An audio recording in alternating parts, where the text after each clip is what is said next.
தமிழ்ச்செல்வன் என்பார், சத்குணசீலன் என்பார், மயூரவாகனன் என்பார், மருதமலையாண்டவன் என்பார், சென்னிமலை சுவாமி என்பார், சிவன் மலை வேலா என்பார், ஞானவடி வேலன் என்பார், வேலாயுதசாமி என்பார், தேவாதி தேவன் என்பார், அந்த குரு என்பார்.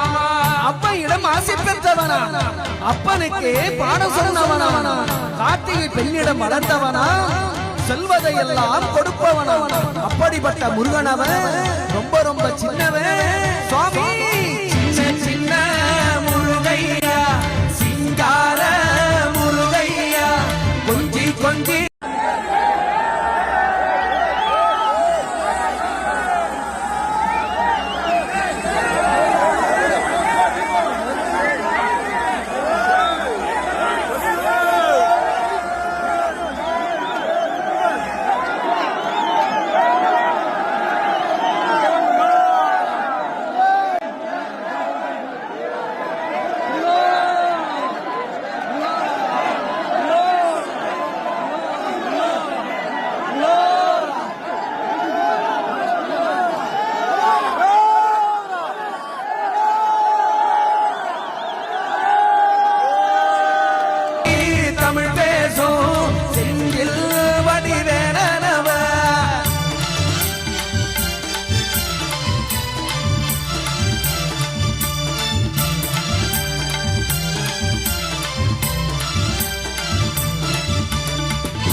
குடியான் என்பார், பழனிமலைநாதன் என்பார், வடபழனி ஆண்டவன் என்பார், சரவணபவன் என்பார், விமலன் சாமி